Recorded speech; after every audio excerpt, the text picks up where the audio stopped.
class, my name is Tory Sanders, and I will talk to you guys about trichinosis infection. Today, I will go over background, history, causes and symptoms, risk factors for trichinosis, complications, diagnosis, treatments, experiment, conclusion, bibliography, and then I will open the floor to any questions, comments, and constructive criticism. Now, I will go over my background. Now, trichinosis is a parasitic roundworm disease, and it can be caused by eating raw or undercooked meat. Animals can also contract trichinosis, and the roundworm is the Trichinella spiralis. There are 8 different types of Trichinella species. 3 can cause trichinosis. There's Trichinella spiralis, Trichinella nativa, and Trichinella britobi. The other 5 Trichinella species are Trichinella pseudospiralis, Trichinella papae, Trichinella nelsoni, Trichinella morelli, and Trichinella zimbabwensis. Trichinella spiralis is most adapted to swine and most pathogenic in humans. Trichinella nativa has high resistance to freezing and is found in Arctic and subarctic regions. Trichinella britobi is the second most common species to infect humans. Trichinella pseudospiralis infects birds and mammals. Trichinella papae infects mammals and reptiles. Trichinella nelsoni is found in eastern Africa, and it can also affect mammals and reptiles. Trichinella morelli infects carnivores among North America, and Trichinella zimbabwensis can affect mammals and reptiles in Africa. Now I'll go over the history. Trichinosis was discovered in 1835 by a professor named Sir Richard Owen and his student assistant, Sir James Paget. Sir Owen found it during an autopsy, and when he found it during the autopsy, he observed the tissue with the roundworms, and then he reported the discovery to the Zoological Society in London. Now I'll go over my causes. The trichinosis is caused by eating raw or undercooked meat, and it can be caused by eating garbage and contaminated with the disease in animals. Now here are some symptoms. Symptoms can occur within 2 to 7 days of infection. Some symptoms are diarrhea and abdominal pain and abdominal cramps. Some more later symptoms are high fever, muscle pain and tenderness, swelling of the eyelids or face, weakness, headaches, sensitivity to light, and conjunctivitis, which is pink eye.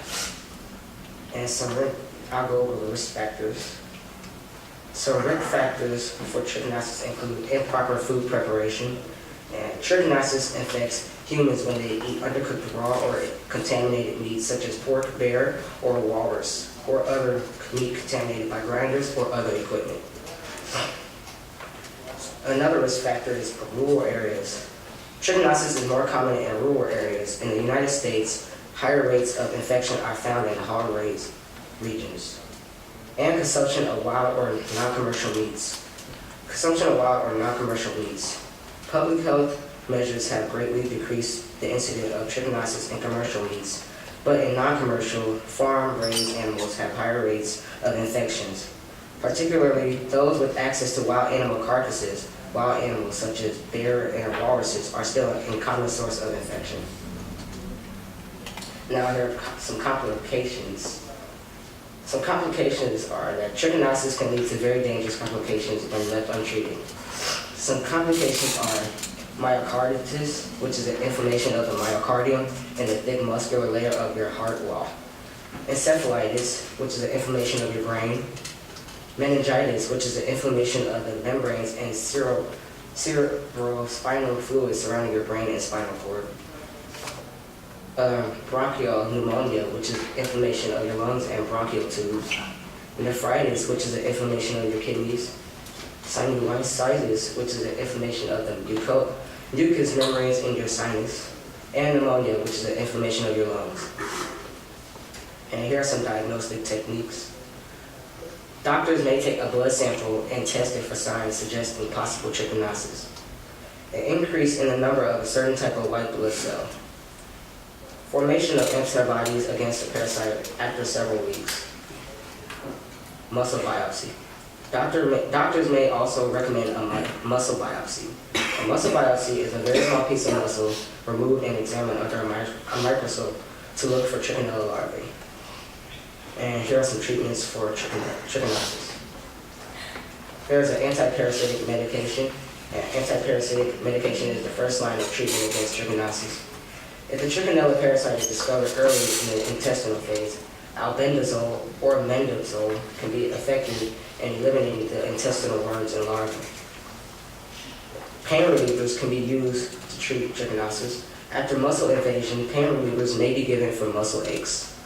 Eventually, the larvae assist in the host cell and tend to calcify, resulting in destruction of the larvae and the end of muscle aches and fatigue. In corticosteroids, some cases of trichinosis cause allergic reactions when the parasite enters muscle tissue or when dead or dying larvae release chemicals in muscle tissue. And doctors may prescribe corticosteroids to control inflammation during larval migration. And then I will talk about my experiment. And Trichinella spiralis infections were established in sheep by administering infective larvae via gavage or feeding infected musculature. Just in case you didn't know, gavage is the administration of food or drugs by force, especially to animals, typically through a tube. Musculature is the organization of muscles in a living thing. Sheep were averse to ingesting musculature mixed in a grain ration unless it was camouflaged with molasses. The heaviest infections usually occur in the masseter muscles. And the masseter muscle is your jaw muscle that help you open and close your mouth. Anti-trichinella antibodies to both T. spiralis and T. nativa were produced as demonstrated by the enzyme-linked immunosorbent assay, also known as ELISA. Seroconversion occurred in several sheep challenged with Trichinella nativa, even though larvae were not recovered from the musculature by pepsin digestion. Seroconversion is the development of detectable specific antibodies to microorganisms in the blood serum as a result of the infection or immunization. So to sum it all up, they administered the sheep and the Trichinella species by gavage or feeding infected musculature. The sheep could not ingest unless it was combined with the molasses. Both of the antibodies were present in the sheep. So in conclusion, trichinosis is a parasitic roundworm disease caused by eating raw or undercooked beef or pork. It usually isn't serious and goes away on its own, and it is also easy to prevent. Here's my bibliography. Now I'll open the floor to any questions, comments, or constructive criticism. Jasmine, raise your hand if you have a question. Sam? What's gavage? Gavage is the administration of food or drugs by force, especially to an animal, typically through a tube. Musculature is the organization of muscles. Tucson? In the beginning, it said that two guys who discovered it. How was it they discovered it in? They discovered it in an autopsy. Oh.